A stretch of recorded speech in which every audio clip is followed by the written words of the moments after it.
ദേവൻ നിരപരാധിയെന്ന് first class judicial കോടതി വിധിച്ചിരിക്കുന്നു. പുറത്തിറങ്ങിയ ദേവൻ അമ്മാവൻ രാഘവനെ കണ്ടു. രാഘവൻ ദേവനെ കെട്ടിപ്പിടിച്ചു. അവർക്ക് മുന്നിലേക്ക് കോട്ടൂരി ചുമലിലിട്ടുകൊണ്ട് ആ സമർത്ഥനായ അഭിഭാഷകൻ കടന്നു വന്നു. സാറിനോട് എങ്ങനെ നന്ദി പറയണമെന്നറിയില്ല. എല്ലാം നിയോഗമാണ്. ഞാനൊരു നിമിത്തം മാത്രം. സാറിനിതിനു പകരമായിട്ട് എന്തു നൽകിയാലും മതിയാവില്ല. എങ്കിലും സാറിന് എന്താ വേണ്ടത്? എനിക്കൊന്നും വേണ്ട. ഈ കേസ് എന്നെ ഏൽപ്പിച്ചത് നിങ്ങളല്ല. എനിക്കുള്ള ഫീസ് അദ്ദേഹം തന്നുകഴിഞ്ഞു. ആരാണത്? അമീൻ മുഹമ്മദ്, ദുബായിലെ വ്യവസായ പ്രമുഖൻ. ദേവൻ അവർക്കരികിലേക്ക് വന്നു. ആരാണയാൾ? എന്തിനാണ് എനിക്ക് വേണ്ടി അയാൾ സാറിനെ ഏർപ്പാടാക്കിയത്? അതിനുത്തരം അദ്ദേഹം തന്നെ പറയുന്നതാകും കൂടുതൽ നല്ലത്. ദേവൻ അദ്ദേഹത്തോട് സംസാരിക്കാൻ പോവുകയാണ്. ഉടനെ നന്ദകുമാറിന്റെ ഫോൺ ശബ്ദിച്ചു. ഇതാ, ഈ കോൾ ദേവനുള്ളതാണ്. നന്ദകുമാർ ദേവന് നേരെ ഫോൺ നീട്ടി. ദേവൻ ഫോണെടുത്ത് ചെവിയിൽ വെച്ചു. ഹലോ. ഹായ് ദേവൻ, ഞാൻ അമീൻ മുഹമ്മദ്. ദുബായിലെ ഒരു വ്യവസായിയാണ്. താൻ കുറ്റത്തിൽ നിന്നും മോചിതനായല്ലോ അല്ലേ? അതെ. ആ ജോർജീപ്പന്റെ കെണിയിൽ നീ വീണത് ഞാൻ കുറച്ചു ദിവസം മുൻപാണ് അറിഞ്ഞത്. എന്റെ വളർച്ച അവൻ ഇഷ്ടപ്പെട്ടിരുന്നില്ല. പടച്ചവന് നിരക്കാത്തതായി ഞാൻ ഇതുവരെ ഒന്നും ചെയ്തിട്ടില്ല. ഞാനും ജോർജീപ്പനും തമ്മിൽ മത്സരമുണ്ടായിരുന്നു. എന്റെ കയ്യിലുള്ള പണത്തിന് കൃത്യമായ രേഖകളുണ്ടായിരുന്നു. എന്നാൽ അവന്റെ ബിസിനസ് ആർക്കും മനസ്സിലായിരുന്നില്ല. അവന്റെ മാംസക്കച്ചവടം ഞാൻ കണ്ടുപിടിച്ചതോടെ അവൻ ചതിയിലൂടെ എന്റെ കമ്പനിയുടെ പേരിലുള്ള സ്ഥാപനങ്ങൾ അടപ്പിച്ചു. ഇപ്പോൾ അവ പലതും തുറക്കാനുള്ള വിധി കാത്തു നിൽക്കുകയാണ്. ജയിക്കാൻ വേണ്ടി അവൻ എന്തും ചെയ്യും, ആരെയും കൊല്ലും. എന്നാൽ ഇതൊന്നും പുറം ലോകം വിശ്വസിക്കില്ല. അവനെ പാടിപ്പുകഴ്ത്താൻ മീഡിയാസ് തമ്മിൽ മത്സരമാണ്.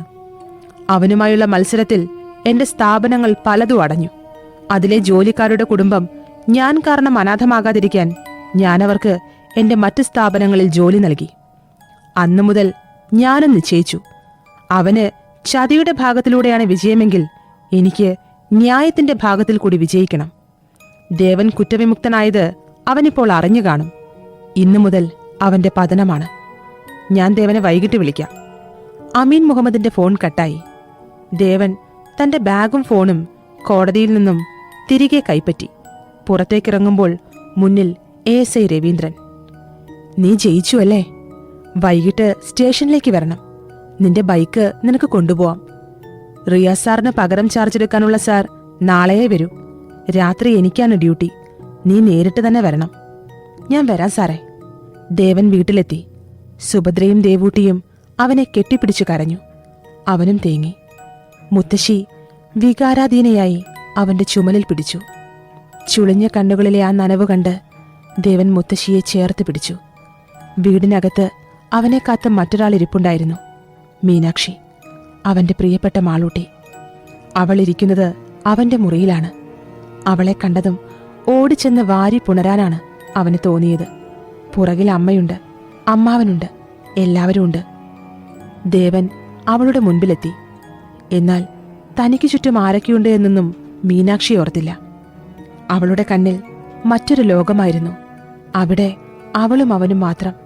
തന്റെ മുന്നിൽ ശില പോലെ നിന്ന ദേവനെ അവൾ ഗാഢമായി ആലിംഗനം ചെയ്തു.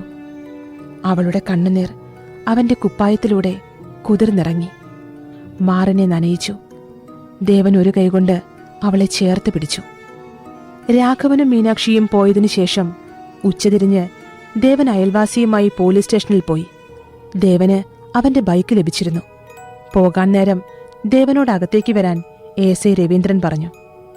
ദേവൻ മാത്രം വരൂ. ദേവൻ അകത്തേക്ക് പോയി. നീ ശ്രദ്ധിക്കണം. റിയാസ് സാറിന് നിന്നോട് പക കാണും. അവരെല്ലാവരും കൂടി നിന്നെ ചതിക്കാൻ ശ്രമിക്കും. കുറച്ചു ദിവസം മുൻപ് റിയാസ് സാറിന്റെ ഫോണിലേക്ക് ഒരു മെസ്സേജ് വന്നിരുന്നു. ആ സമയം ഞാൻ സാറിന്റെ അടുത്തുണ്ടായിരുന്നു. 5 ലക്ഷം രൂപ അക്കൗണ്ടിൽ ക്രെഡിറ്റ് ആയെന്നും പറഞ്ഞാണ് മെസ്സേജ് വന്നത്. ആ പണവും സാറിന്റെ കയ്യിലുണ്ടായിരുന്ന കുറച്ച് പണവും ചേർത്താണ് സാറ് പുതിയ കാറ് വാങ്ങിയത്. അതാരോ കുറച്ചു ദിവസം മുൻപ് കത്തിച്ചു. അതിൽ നിനക്ക് പങ്കുണ്ടെന്നാണ് സാറ് കരുതുന്നത്. എനിക്കറിയാത്ത കാര്യമാണത്. ദേവൻ ബൈക്കുമായി സ്റ്റേഷനിൽ നിന്ന് പോയി. കൂടെ വന്നയാൾ അയാളുടെ ബൈക്കിൽ അവനെ പിന്തുടർന്നു.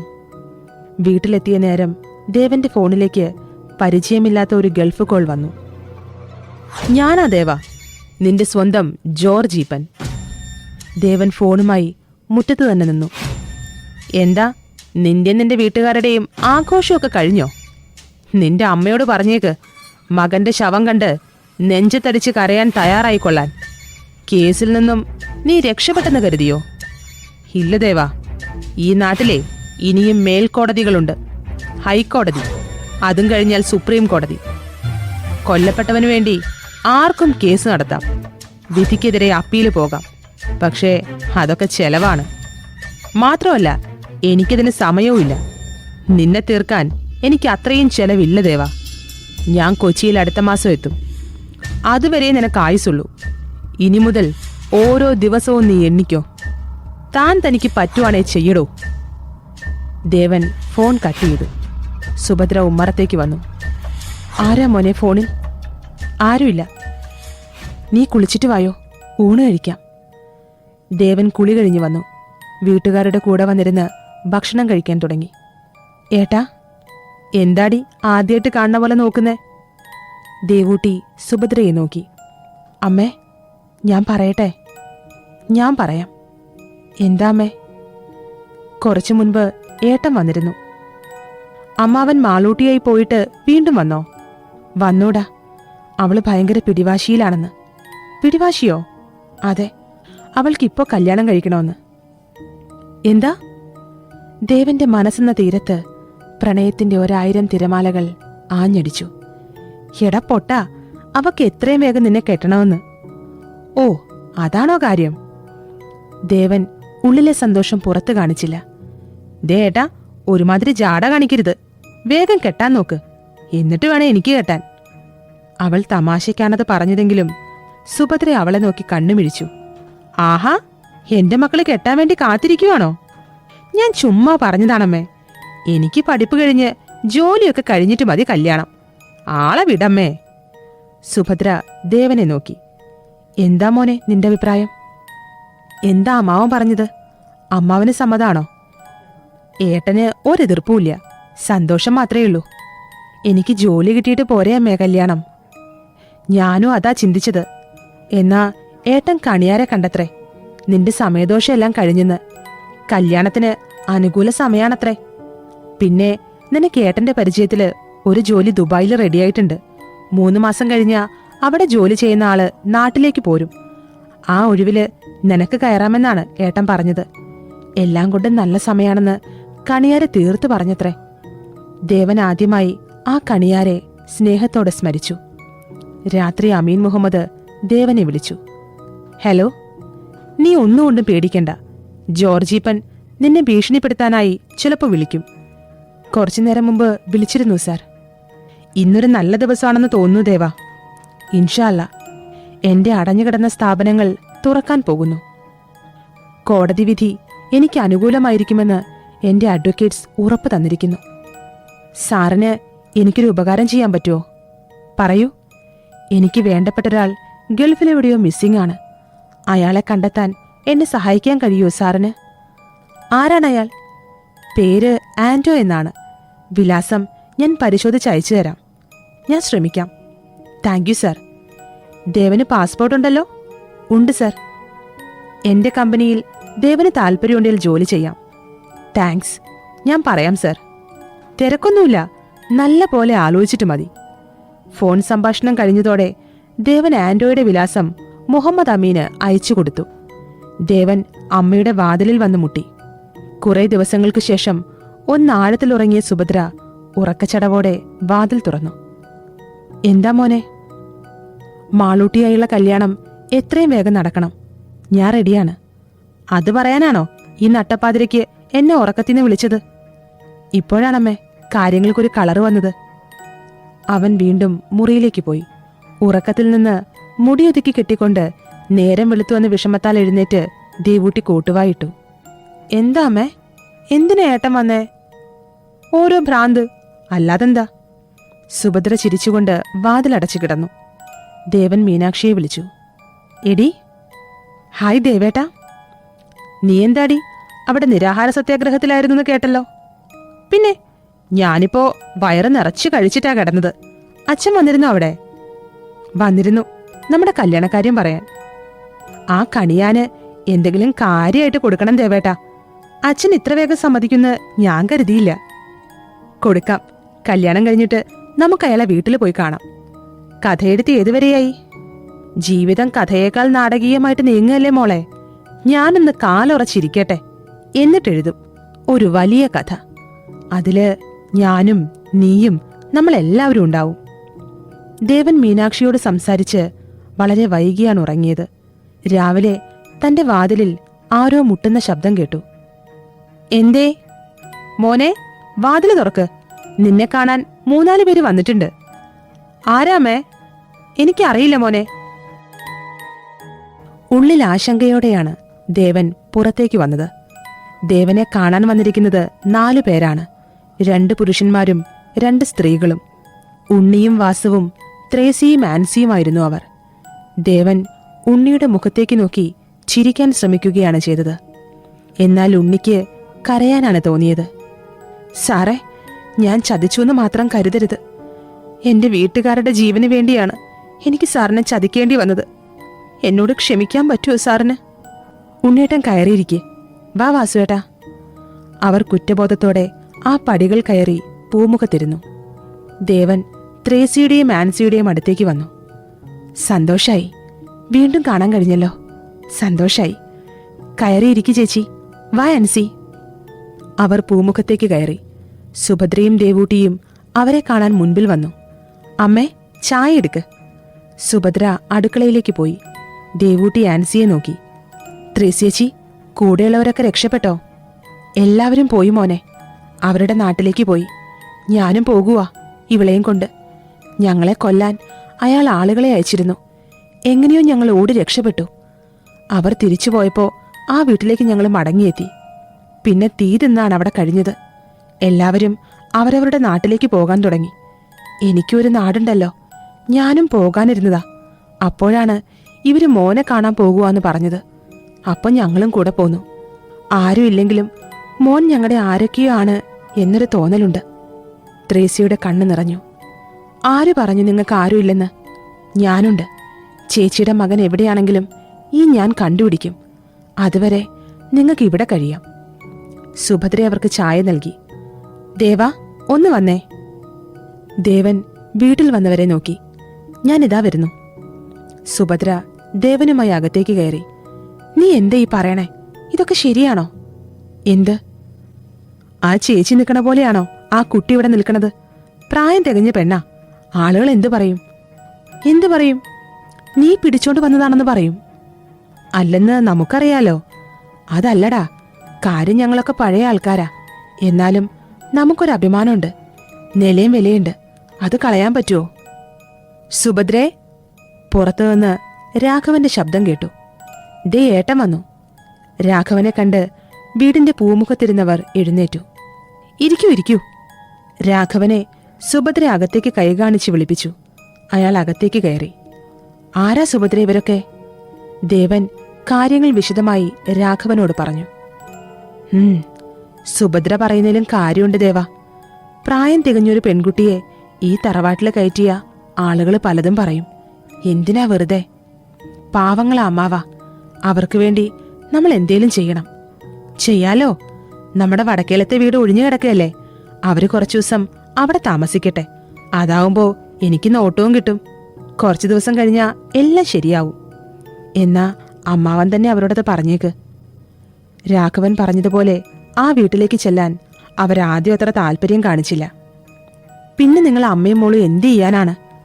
ആദ്യം വേണ്ടത് നിങ്ങൾക്ക് സ്വസ്ഥമായിരിക്കാനുള്ള ഇടമാണ്. നിങ്ങൾ ഒന്നുകൊണ്ടും പേടിക്കണ്ട. തൊട്ടടുത്താണ് എന്റെ വീട്. പകല് മുഴുവൻ നിങ്ങൾക്ക് എന്റെ വീട്ടിൽ കഴിയാം. ഒറ്റയ്ക്കാണെന്ന് കരുതണ്ട. എല്ലാം നന്നായി വരും. ആൻസിയുടെ മുഖത്തേക്ക് നോക്കിയപ്പോൾ ത്രേസിക്ക് രാഘവൻ പറഞ്ഞതാണ് ശരിയായ വഴിയെന്ന് തോന്നി. രാഘവൻ ത്രേസിയെയും ആൻസിയെയും കൂട്ടിക്കൊണ്ടു പോകുമ്പോൾ ഒരിക്കൽ കൂടി മാപ്പ് പറഞ്ഞ് ഉണ്ണിയും വാസുവും ആ പടിയിറങ്ങി. ഉച്ചയോടെ അമീൻ മുഹമ്മദ് ദേവനെ വിളിച്ചു. Hello sir. ദേവൻ നൽകിയ മേൽവിലാസം വെച്ചുകൊണ്ട് ഞാനൊന്ന് അന്വേഷിച്ചിരുന്നു. എന്നിട്ട് വല്ലോ അറിഞ്ഞോ സാർ? യെസ്, അറിഞ്ഞു. അയാൾ സൗദി അറേബ്യയിലെ ജയിലിലാണ്. ജയിലിലോ? അതെ. എന്തിന്? മയക്കുമരുന്ന് കൈവശം വെച്ചതിന്. ഇത് ചതിയാണ് സാറേ. ആ ജോർജീപ്പൻ അവനെ ചതിച്ചതാവും. അത് ഉറപ്പല്ലേ? ഞാൻ അന്വേഷിച്ചിരുന്നു. ആൻഡോയുടെ ശിക്ഷ അടുത്ത മാസം നിറവേറ്റും. ശിക്ഷയോ? അതെ. സൗദിയില് ചില ശിക്ഷാരീതികൾ ഇപ്പോഴും അവർ തുടർന്നു പോരുന്നുണ്ട്. എന്ത് ശിക്ഷയാ സാറേ അവർ ആൻഡോയ്ക്ക് നൽകുക? അടുത്ത മാസം അവർ ആൻഡോയുടെ വലതുകൈ വെട്ടിമാറ്റും. ഇല്ല സാർ, അത് നടക്കാൻ പാടില്ല. അവനെ കാത്തിരിക്കുന്നൊരു അമ്മയുണ്ട്, അവനൊരു അനിയത്തിയുണ്ട്. എങ്ങനെയെങ്കിലും അവനെ രക്ഷിക്കണം സാറേ. നമുക്ക് ശ്രമിക്കാനല്ലേ പറ്റൂ ദേവാ. ബാക്കിയെല്ലാം പടച്ചോന്റെ കൈകളിലല്ലേ. പടച്ചോൻ കാക്കട്ടെ. മാഷാ അല്ലാഹ്. ദേവൻ അമീൻ മുഹമ്മദുമായി സംസാരിച്ചു കഴിഞ്ഞതോടെ ദേവൂട്ടി അകത്തു നിന്നും വിളിച്ചു. ഏട്ടാ, ഇതെന്താ? ദേവൻ അകത്തേക്ക് പോയി. എന്താടി? ദേവൂട്ടി കയ്യിലെ കറുത്ത ചട്ടയുള്ള പഴയ ഡയറി അവന് നേരെ ഉയർത്തി കാണിച്ചു. ഈ ജാമ്പവാന്റെ കാലത്തുള്ള ഡയറിയിലാണോ ഏട്ടനിപ്പോ കഥ എഴുതണത്? ദേവൻ ഞെട്ടിപ്പോയി. പീറ്റേഴ്സൺ എസ്റ്റേറ്റിലെ ആ വീട്ടിൽ സ്റ്റോർ റൂമിനുള്ളിലെ പെട്ടിയിൽ പൂട്ടിവെച്ച ആ ഡയറി തന്റെ ബാഗിൽ വന്നിരിക്കുന്നു. ഇതെങ്ങനെ സംഭവിച്ചു? അവളുടെ ആത്മാവ് ഇപ്പോഴും തന്റെ കൂടെയുണ്ടെന്നോ? എന്തിനാണ് റബേക്ക തന്നെ പിന്തുടരുന്നത്? ഞാനിതൊന്ന് വായിച്ചു നോക്കട്ടെ. വേണ്ട, അവിടെ വെക്ക്. അവൾ കൊഞ്ഞനം കുത്തിക്കൊണ്ട് ആ ഡയറി അവിടെ വെച്ചുകൊണ്ടുപോയി. ദേവൻ ആ ഡയറി കൈകളിലെടുത്തു. എന്തിനാ നീ എന്നെ പിന്തുടരുന്നത്? നമ്മൾ തമ്മിൽ എന്ത് ബന്ധാണുള്ളത്? വേണ്ട, എനിക്ക് ജീവിച്ചിരിക്കുന്നവർ പറയുന്നത് കേട്ടാ മതി. നീ ഇനിയും എന്റെ പുറകെ വരരുത് റബേക്ക. സുഭദ്ര അവന്റെ മുറിയിലേക്ക് വന്നു. എന്താ ചുമ്മാ ഒറ്റയ്ക്ക് എന്ന് പിറുപിറുക്കണേ? ഒന്നുമില്ലമ്മേ, ഞാനൊരു കഥയുടെ ഡയലോഗ് ഓർക്കുമായിരുന്നു. നിന്റെ ഒരു കാര്യം. ദേവൻ ആ ഡയറി ഒരു സഞ്ചിയിലിട്ടുകൊണ്ട് ബൈക്കെടുത്ത് എങ്ങോട്ടോ പോയി. ത്രേസിയും ആൻസിയും രാഘവന്റെ വീട്ടുകാരുമായി വേഗം അടുത്തു. രാത്രിക്ക് കറിക്കരിയാനും നിലം തുടയ്ക്കാനും ത്രേസി ശ്രമിച്ചപ്പോൾ രാഘവന്റെ ഭാര്യ സുമതി അവരെ തടഞ്ഞു. ചോറ് വെക്കുന്നതിന്റെ കൂടെ ഒരു അരനാഴി അരി കൂടുതലിടാൻ എനിക്ക് ഒരു ബുദ്ധിമുട്ടുമില്ല. നിങ്ങൾ സ്വന്തം വീടാണെന്ന് തന്നെ കരുതണം. സ്വന്തം വീടാണെന്ന് കരുതി തന്നെയാ ചേച്ചി ചെയ്യുന്നത്. വെറുതെ ഇരുന്ന് ശീലമില്ല, അതാ. സുമതി പുഞ്ചിരിച്ചു. മീനാക്ഷിയും ആൻസിയും വേഗം കൂട്ടായി. ആൻസിയുടെ ഭയം ഒരു പരിധിവരെ മീനാക്ഷി മാറ്റിയെടുത്തു. മൊബൈലിലെ രസകരമായ കാഴ്ചകൾ മീനാക്ഷി അവളെയും കാണിക്കുന്നുണ്ട്. ദേവൻ ബൈക്കെടുത്ത് നേരെ പോയത് കടൽ തീരത്തേക്കാണ്. സായാഹ്ന നേരമാണ്. അസ്തമയ സൂര്യൻ കടലിനെ ചുംബിച്ചുകൊണ്ട് വിടവാങ്ങുന്നു. പടിഞ്ഞാറൻ കാറ്റിൽ ദേവന്റെ വസ്ത്രം പാറിക്കളിക്കുന്നുണ്ട്. തീരത്ത് തല കീഴായി മറച്ചിട്ടൊരു വഞ്ചിപ്പുറത്ത് ദേവൻ കയറിയിരുന്നു. സഞ്ചിയിലെ ഡയറി എടുത്ത് വായിച്ചു. ആ വായനയ്ക്കൊരു പശ്ചാത്തല സംഗീതം പോലെ തിരമാലകൾ ആർത്തലയ്ക്കുകയാണ്. വിൻസപ്പ എനിക്കിന്ന് പുതിയ കുറേ ഉടുപ്പുകൾ വാങ്ങിത്തന്നു. നാളെ ബംഗ്ലാവില് വിൻസപ്പയുടെ കൂട്ടുകാർ വരുന്നുണ്ടത്രേ. നാളെ കുറേ സമ്മാനങ്ങൾ വാങ്ങിത്തരാമെന്ന് വിൻസപ്പ പറഞ്ഞിട്ടുണ്ട്. ബാക്കി ഇവിടെ കഴിഞ്ഞോ? ആ ഡയറിയിലെ കറുത്ത അക്ഷരങ്ങൾ നിലച്ചു പോയിരിക്കുന്നു. പിന്നീട് ഒരു വരി പോലും അതിലില്ല. ഇവിടെ? ദേവൻ ഭ്രാന്തനെ പോലെ ഡയറി മുഴുവൻ മറിച്ചു നോക്കി. ഇല്ല, ആ 17-കാരിയുടെ കുറിപ്പുകൾ അവസാനിച്ചിരിക്കുന്നു. പിന്നെ എന്താണ് സംഭവിച്ചത്? ദേവൻ സ്വയം പറഞ്ഞുകൊണ്ട് എഴുന്നേറ്റു. അതിന് മറുപടി എന്നോണം തിരമാലകൾ പൊട്ടിച്ചിതറി. വേണ്ട, ഇനിയും ഇതിൻ്റെ പിറകെ പോകാൻ എനിക്ക് വയ്യ. എനിക്ക് കേൾക്കണ്ട. ബാക്കി എന്താണ് സംഭവിച്ചതെന്ന് എനിക്കറിയണ്ട. എൻ്റെ മുൻപിൽ വരരുത്. ഒരിക്കലും. നമ്മൾ പിരിയുകയാണ്, എന്നേക്കുമായി. ദേവന്റെ മനസ്സ് ആ ഡയറി ഉപേക്ഷിക്കുവാൻ തയ്യാറെടുക്കുകയാണ്. ദേവൻ ആർത്തലയ്ക്കുന്ന കടലിന് നേരെ നടന്നു. കയ്യിലെ ഡയറി കഴിയാവുന്നതും ദൂരേക്ക് വലിച്ചെറിഞ്ഞു. അത് കടൽ വെള്ളത്തിൽ മുങ്ങിയും പൊങ്ങിയും ഓളങ്ങളിൽ അമ്മാനമാടിക്കൊണ്ട് അലയുകയാണ്. ദേവൻ കരയിൽ നിന്നുകൊണ്ട് ആ ഡയറി കണ്ണിൽ നിന്നും മറയുന്നതുവരെ നോക്കി നിന്നു. തൻ്റെ തെല്ലകലെ മാറി നിന്നവരെല്ലാം ആ തീരത്തു നിന്നും വിട പറഞ്ഞിരിക്കുന്നു. ദേവൻ ആ തീരത്ത് ഏകനായി. കരയ്ക്ക് കയറുന്ന ചെറിയ ഞണ്ടുകളെ തെരുവുനായ്ക്കൾ കടിച്ചെടുത്തോടുന്നുണ്ട്. പൂഴിമണ്ണിൽ വർണ്ണച്ചിപ്പികൾ ചിതറിക്കിടക്കുന്നുണ്ട്. തീരത്തേക്ക് നുരഞ്ഞു കയറുന്ന തിരമാലകൾ ദേവന്റെ കാലിനടിയിലെ മണൽ കുസൃതിയോടെ കവരുകയാണ്. പെട്ടെന്നൊരു കൂറ്റൻ തിര തീരത്തേക്ക് അടിച്ചു കയറി. ദേവന്റെ അരയോളം വെള്ളമായി. തീരത്തു നിന്നും തിരിച്ച് കടലിലേക്ക് വെള്ളമൊഴുകുമ്പോൾ ദേവന്റെ കാൽപാദങ്ങളിൽ തങ്ങിക്കൊണ്ട് എന്തോ അവിടെ കിടപ്പുണ്ടായിരുന്നു. അമ്മയെ വേർപിരിഞ്ഞ് വിദ്യാലയത്തിൽ പോകാൻ മടിക്കുന്ന കുഞ്ഞിനെ പോലെ ആ ഡയറി ദേവന്റെ കാൽച്ചുവട്ടിൽ കിടക്കുകയാണ്. അവളുടെ ഡയറി, റബേക്കയുടെ ഡയറി.